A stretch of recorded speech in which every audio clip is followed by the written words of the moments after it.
In Shanghai, a video shows a bridge tunnel filled with people living inside. According to the blogger, it's even hard to find a spot in such a bridge tunnel. Each person living there pays a night fee of 5 RMB to the tunnel master. Numerous other bridge tunnels in Shanghai are similarly inhabited, mostly by migrant workers struggling to find work in the city. Another video circulating online captures a delivery worker setting up a small tent under a tree in a Shanghai park, eating his meal. His food delivery bike is parked next to the tent. He explains that he delivers food during the day and sleeps in the tent at night. With orders scarce and prices low, his delivery income has dwindled. The surrounding area, he points out, is filled with delivery workers' tents. For some workers, having a tent to sleep in is considered a luxury. One young man, also a courier in Shanghai, has been sleeping on the streets due to a lack of business and inability to pay rent. Fortunately, a kind-hearted person provided him with food and a blanket. A similar situation is unfolding in another major city, Shenzhen. Migrant workers have taken to sleeping under the eaves of Shenzhen Longhua Station, though they risk being driven away by officials at any moment. In one video, a girl is seen sleeping on an overpass outside the south gate of Foxconn Longhua in Shenzhen. She may have been recently let go by the company, or has just arrived in Shenzhen and is searching for employment. Another video shows a young man at a demolition site, lying under a large tree wrapped in a soaked blanket during heavy rain. He says he's cold and shivering. Next to him is an extinguished bonfire, which burned not only branches but also a bank card. The blogger explains that this location serves as a dwelling place for many migrant workers. Nearby, a makeshift tent made from shared bicycles is visible, but the padding underneath is flooded. On April 4th, a man in Shenzhen fainted on the streets after failing to find a job and not having money for food. Employees at a small company in Shenzhen's Meilin Life Center were left sleeping in their workplace to demand unpaid wages after their boss fled due to unpaid debt. In Guangzhou, a video posted by a netizen shows a large number of migrant workers gathered on the streets, looking lost and helpless. The filmer warns against coming to Guangzhou to look for work, as most factories are no longer hiring. The CCP's 3-year zero-COVID policy has significantly impacted the economy, and a sharp decline in foreign trade orders has caused many enterprises to go bankrupt. Unemployment rates in first-tier cities like Beijing, Shanghai, and Shenzhen have risen, leading to an increase in the number of people on the streets. Factories that once hired temporary workers daily have stopped recruiting, and migrant workers who can't find jobs are reluctant to return to their hometowns in fear of missed opportunities.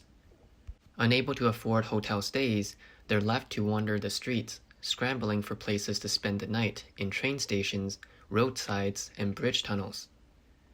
As a growing number of enterprises go bankrupt and storefronts remain unleased, some homeless migrant workers have found refuge in abandoned shops and hotels.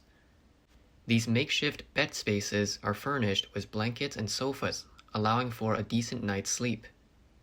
However, even for those factories still hiring, conditions have become increasingly stringent, and wages have been on a steady decline. We have previously reported on discrimination faced by individuals born before 1990. In some cases, factory wages have plummeted to as low as 9 RMB per hour. One factory's hiring process includes an assessment of arm strength, with only those who pass being offered employment. The most severely affected are the older migrant workers, particularly those who previously worked on assembly lines in large factories or at construction sites. After being dismissed by their employers, these individuals, due to their older age and lack of alternative skills, find themselves as the most vulnerable group in the labor market.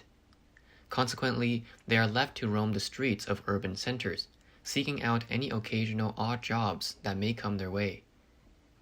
Chinese migrant workers were once the backbone of the nation's manufacturing industry, but this demographic is aging. According to official CCP data, the number of migrant workers aged 50 and above more than doubled between 2011 and 2021, reaching 80 million, while the number of workers in other age groups decreased by 16%. Across the country, the age limit for job seekers in factories is 40 or even lower.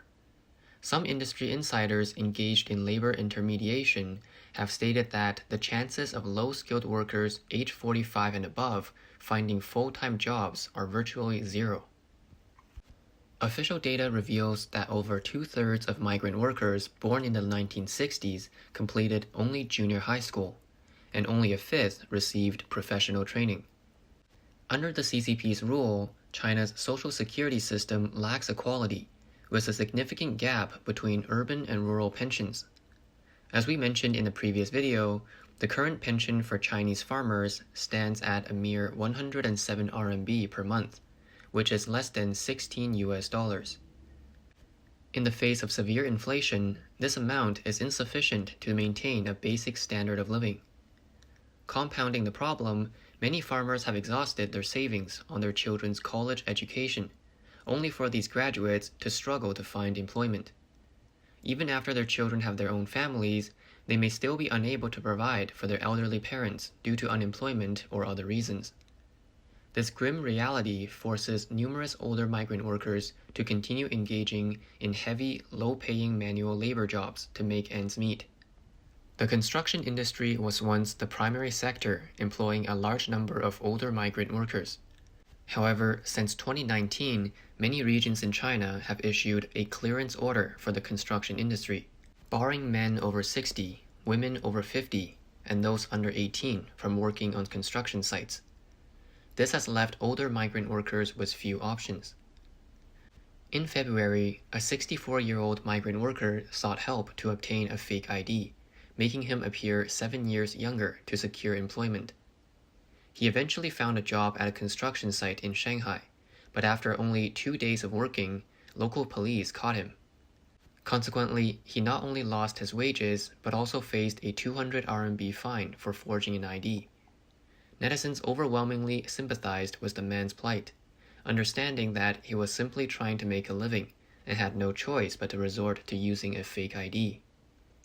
Now let's turn our attention to the employment situation for college graduates. According to data from China's Ministry of Education, a record 11.74 million graduates in 2023 will confront employment challenges. Strict epidemic prevention policies implemented last fall impeded students' ability to move in and out of schools, costing them job hunting opportunities and resulting in very few job offers. Data reveals that 45% of fresh graduates received no job offers in the fall of 2022, compared to only 13% in the fall of 2021. A survey on the employment capability of 2022 college graduates indicates that the rate of signing of hiring contracts for graduates from top-tier universities in the fall was 32.9%, while that of regular undergraduate and vocational college graduates was 12.5% and 13.3% respectively. As companies commenced their spring 2023 recruitment drives, a large number of graduates who failed to secure employment in last year's autumn recruitment are left seeking opportunities this spring. However, due to the Chinese government's crackdown on the internet, education, and real estate industries in recent years, coupled with the decline in foreign trade and the relocation of industrial chains, the number of available jobs in these sectors has significantly decreased. This, combined with competition from last year's graduates and a large number of laid-off workers, have made it even more challenging for this year's graduates to find employment. In the video, a girl mentioned that she had never seen so many people at a job fair, and many employers were demanding applicants to be graduates from top-tier 211 or 985 universities, or have master's degrees, placing immense pressure on fresh graduates. Recently, reports emerged of a university in Nanjing recruiting 2 librarians with a monthly salary of 1,800 RMB, but over 2,000 people applied for the positions. Not only is it difficult for undergraduates to find jobs, but it's also challenging for postgraduates or even PhD graduates to secure suitable positions. In this video, a woman shared the story of her friend who holds a PhD from a prestigious university in Xi'an and has studied abroad, as well as participated in multiple national and provincial research projects and published several articles in top-tier journals. Despite these achievements, he could not find a suitable university to hire him in a second-tier city like Xi'an. He ultimately had to accept a teaching position at a third-tier university in Gansu province, earning a monthly salary of just over 6,000 RMB or 1,000 US dollars. To avoid intense job competition, many college graduates opt to pursue postgraduate studies. Data shows that in 2023, the number of postgraduate exam takers reached 4.72 million, with an admission rate of no more than 20%. Reports from mainland media indicate that this year, for the first time, the number of postgraduate students graduating from many universities in Beijing and Shanghai has surpassed that of undergraduate students. This topic has recently gained attention on various social media platforms. In fact, statistics released by the Beijing Municipal Education Commission show that since 2020, the number of graduate students graduating has been higher than that of undergraduate students for 3 consecutive years, and the gap has widened from 4,213 people to 19,082 people. A similar situation has also arisen in Shanghai, which is home to several key universities. Data shows that as early as 2021, nearly 1/3 of the total number of graduates in Shanghai were postgraduates, outnumbering undergraduates. With the continuous expansion of graduate and doctoral programs in various universities, this gap is expected to continue to widen. The annual increase in the number of graduate students has exacerbated contradictions in the job market, making it even more challenging for undergraduate graduates to secure suitable employment. Naturally, some graduates choose to take the civil service exam. According to official media reports, the 2023 Chinese Civil Service exam plans to recruit a total of 37,100 people. However, the total number of applicants exceeded 2.5 million, with an average acceptance rate of about 70-1. The most competitive positions reached a ratio of 3,251-1. In summary, the employment situation in China has become increasingly challenging for various groups, including older migrant workers, college graduates, and even postgraduates and PhD graduates. The crackdown on different industries and the shrinking job market have led to fierce competition and limited opportunities for job seekers. As a result, many people are resorting to alternative solutions, such as furthering their education, in hopes of improving their chances of finding a suitable job in the future. For example, a woman working as a temporary clerk at a police station in Nanjing revealed that her monthly salary was a mere 1,500 RMB. Even for such a position, she had to secure it through her parents' connections. Yet recently, several areas have begun to phase out these non-permanent public servants.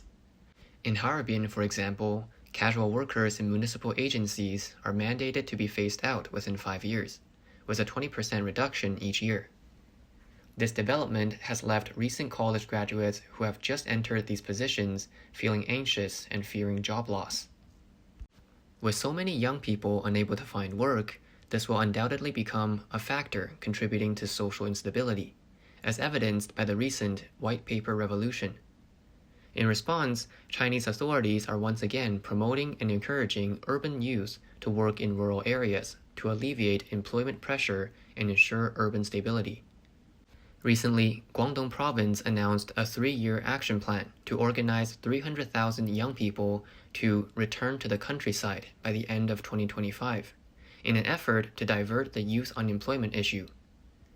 In fact, layoffs are happening across all industries. An obstetrician from a hospital stated that their hospital sees single-digit patient numbers per week, with barely 1 pregnant woman admitted per day. On average, each doctor doesn't even manage 1 patient. This doctor expressed concerns about becoming unemployed. Due to the sharp decline in China's birth rate, kindergartens and primary schools in the country are facing difficulties in recruiting students, leading to the closure of many schools. Reports indicate that the number of primary schools in China has decreased by nearly 80,000 in the past 10 years, a 35% drop.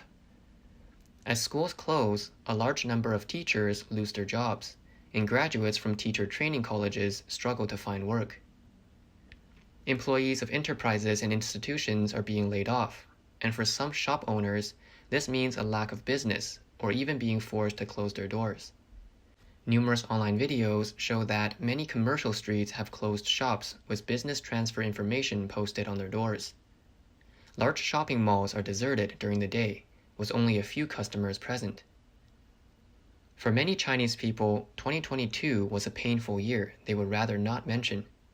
Due to the strict zero-COVID policy, numerous people were confined to their homes, with some even starving due to the inability to buy food. Others experienced salary cuts or unemployment. As pandemic control measures were lifted in December 2022, many believed that the market economy would recover in 2023, and better days would finally arrive. However, unexpectedly, 2023 has brought even more massive business closures, layoffs, salary cuts, and rising prices. It seems that the difficult days for ordinary people have only just begun.